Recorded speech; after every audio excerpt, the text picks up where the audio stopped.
अस्सलाम वालेकुम, welcome to my new video introduction to statistical theory part 1। Sher Mohammad Ali Chaudhary का हम लोग के एक्सरसाइजेज हम सॉल्व कर रहे हैं। आज हम करेंगे चैप्टर 11 के 11.5 क्वेश्चन। इसके अंदर हमें x1 x2 x3 दिया हुआ है, ठीक है। और हमें कहा हुआ है कि हम रिग्रेशन लाइन निकालें x3 की x1 और x2 के ऊपर, ठीक है। और हम लोग एस्टिमेट करें x3 को जब हमारा x1 जो है वो 10 हो और x2 हमारा 6 हो। और हम लोगों ने R3.12 भी निकालना है एंड S3.12। चलो हम इसे सॉल्व करते हैं। सबसे पहले जो हमारा x3 था मैंने उसको y कह दिया, ठीक है। और x1 x2 और x1 स्केयर, जैसे हम लोग जो है ना पिछले क्वेश्चंस में लेते थे x1 का स्केयर x2 का square x1 x2 x1 y x2 y, ये सब इनको आपस में हम लोग सॉल्व करेंगे और इनके सम निकाल लेंगे, ठीक है। ये बात आप लोगों ने याद रखनी है कि हमने x3 को y कहा है, ठीक है। उसके बाद हम लोगों ने b1 और b2 निकाला है। उसके लिए आप लोगों को तो हम लोग जो है ना याद ही होंगे कि हम लोग डेविएशन मेथड यूज़ करते थे। लाइक b1 और b2 के अंदर हम लोगों के फर्दर फार्मूलाज होते थे। लाइक b1 और b2 के अंदर हमारा अगर लिखा हुआ है सिग्मा x1 स्क्वायर निकालना है तो उसके लिए हम लोग अलग फार्मूला यूज़ करेंगे, ठीक है। और ये सारे फार्मूलाज हम डेविएशन के लगाएंगे और हम अपने सारे वो चीज़ें निकाल लेंगे जो हमें बी में जिनकी हमें ज़रूरत है।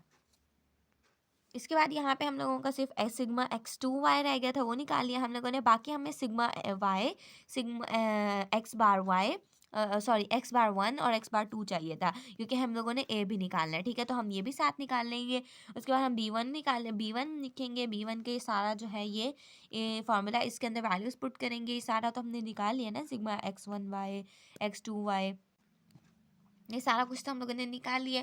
इसके अंदर हम वैल्यूज पुट करेंगे और b1 निकाल लेंगे। सेम हम इसी तरीके से अपना b2 निकाल लेंगे। b2 का फार्मूला लगा के b2 का फार्मूला लगा के इसके अंदर वैल्यूज पुट करके हम लोग b2 निकाल लेंगे। देन हम लोगों के पास है a, हम लोगों ने a निकालना है। y बार माइनस b1 b x बार 1, ये b2 और x बार 2 लगा के हम लोग अपना b निकाल लेंगे, सॉरी a निकाल लेंगे। एक बार हम लोग इसका एस्टिमेटेड लाइन के अंदर लिख देंगे। अब आप लोगों ने ये बात याद रखनी है कि हम लोगों ने x3 को हम लोगों ने y कहा था, ठीक है। इसके बाद हमारा बी पार्ट था। बी पार्ट के अंदर हम लोगों ने जो हमारी रिग्रेशन लाइन थी उसके अंदर हम लोगों ने सिर्फ यहाँ पे x1 की वैल्यू पुट करनी है और यहाँ पे x2 की, ठीक है। हम वैल्यू पुट करेंगे, सॉल्व कर लेंगे, हमारा सेकंड बी पार्ट भी सॉल्व हो जाएगा। हमारे पास निकल आएगा x हैट 3, ठीक है। अब इसका लास्ट पार्ट सॉल्व करने के लिए आप लोगों को ये याद करना पड़ेगा कि हम लोगों ने x3 को y कहा था, ठीक है। तो जो हमारा x बार 3 है हम लोगों ने y बार निकाला हुआ है ना, इसकी जगह पे हम y बार की वैल्यू पुट कर देंगे और इसकी जगह पे हम लोग y का सम पुट कर देंगे, ठीक है। इसकी जगह पे हम वो सारा कुछ पुट करेंगे, इनको सॉल्व करेंगे, इनका स्क्वायर निकालेंगे। स्क्वायर निकाल के हमारा ये आंसर आ जाएगा। इसको आपस में डिवाइड करेंगे तो ये आंसर आ जाएगा। इसका स्क्वायर रूट ले लेंगे तो हम लोगों का ये आंसर आ जाएगा, ठीक है। यहाँ पे हमने अपना क्वेश्चन सॉल्व कर लिया है। चलो अब हम नेक्स्ट क्वेश्चन करते हैं। इसके बाद हम नेक्स्ट करेंगे 11.6 क्वेश्चन। इसके अंदर हम लोगों को y x1 x2 दिया हुआ है और हम लोगों को कहा गया हम लोग निकाले रिग्रेशन लाइन और हम लोगों को दी हुई है दो वैल्यूज़।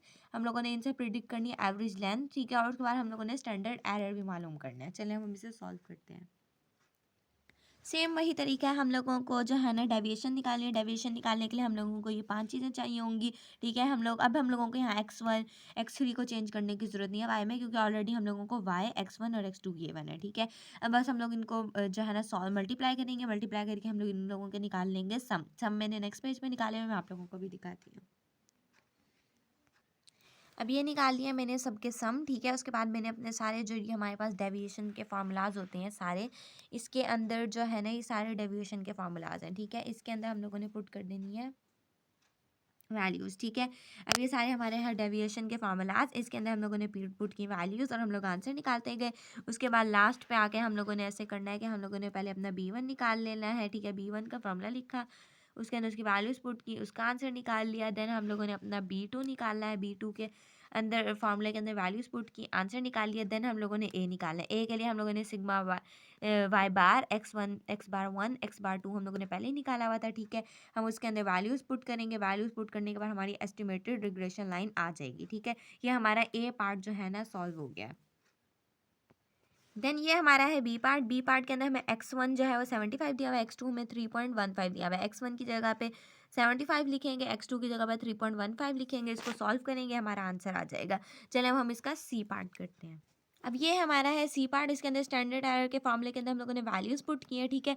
अब ये जो है ना यहाँ पे कॉर्नर में लिखा हुआ है 2035.527, ठीक है, अगर आप लोगों को समझ ना आए तो, क्योंकि छोटा छोटा लिखा हुआ है मैंने। उसके बाद हम इसको सॉल्व कर लेंगे। हमारा SY.12 जो है ना उसका आंसर आ जाएगा।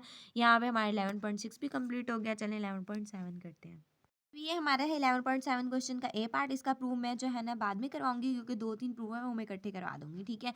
देन हम लोगों का है B part, calculate the multiple correlation coefficient R 1.23। अब ये आप लोगों ने याद रखना है कि हमने निकालना क्या R 1.23, ठीक है। X1 के लिए जो होगा लाई करता होगा X2 और X3 पर, ठीक है। अब हमें डाटा दिया हुआ है, चलिए अब अभी से सॉल्व करते हैं।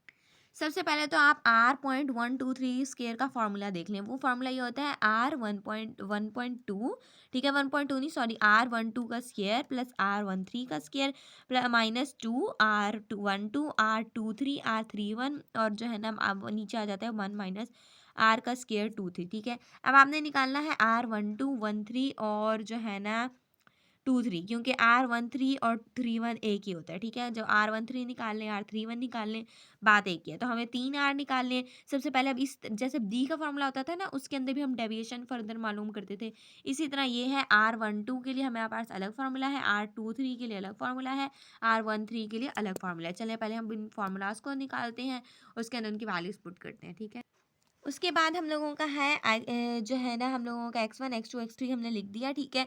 इसकी वैल्यूज़ भी लिख दी। अब सेम उसी तरीके से हम लोगों को तकरीबन वही तरीका है, बस उसके अंदर तो सिर्फ X1 और X2 की निकालनी पड़ती थी ना, इसके अंदर हमें X3 स्क्वायर भी निकालना पड़ेगा और X1 और X3 भी निकालना पड़ेगा, क्योंकि हम लोगों ने X23 भी निकालना है, ठीक है, और सॉरी R23 भी निकालना है। इन सबको मल्टीप्लाई करेंगे, इनके सम निकाल लेंगे। उसके बाद मैं अब आप लोगों को फॉर्मूलाज दिखाती हूँ। ये हमारा R 12 का फार्मूला है, ठीक है। जैसे R 12 का फार्मूला है ना, यहाँ 1 आ रहा है, यहाँ 2। अगर ये R 3 का फार्मूला होगा ना, तो यहाँ X1 तो वैसे ही रहेगा, बस यहाँ 3 हो जाएगा। और अगर ये R 23 का हो जाएगा, तो यहाँ पे 2 होता जाएगा और यहाँ पे 3। बस इन फार्मूलाज के अंदर इतना सा ही डिफरेंस है, ठीक है। ये फार्मूला लिखा, इसके अंदर इसकी वैल्यूज पुट कर दी हमने और हम लोगों ने इसका आंसर निकाल लिया, ठीक है। उसके बाद हम लोगों ने अगला फार्मूला लिखा, उसके बाद उसकी हम लोगों ने वैल्यूज पुट की और उसका आंसर निकाल लिया हम लोगों ने। सेम इसी तरीके से हम लोगों ने लिखा थर्ड फार्मूला। थर्ड फार्मूले के अंदर हम लोगों ने वैल्यूज पुट की, वैल्यूज पुट करके हम लोगों ने निकाल लिया आंसर।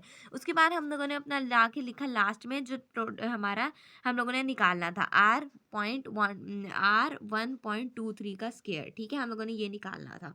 अब इसके मुताबिक हमारे पास सारी वैल्यूज आ गई है ना, सिर्फ हमने वैल्यूज को पुट करते जाना है। फॉर्मूले के अंदर हम लोगों ने कर दिया वैल्यूज पुट करके हम लोगों ने सॉल्व कर लिया। सॉल्व करके हमारा आंसर आया 0.59। लेकिन हम लोगों को स्क्वायर नहीं चाहिए था, R 1.23 चाहिए था सिर्फ, इसलिए हम लोगों ने इसका स्क्वायर रूट ले लिया और स्क्वायर रूट लेने के बाद हम लोगों का आंसर आ गया 0.768। यहाँ पे हम लोगों का क्वेश्चन हो गया सॉल्व। अब हम मिलेंगे नेक्स्ट वीडियो में। नेक्स्ट वीडियो तक के लिए अल्लाह हाफिज़।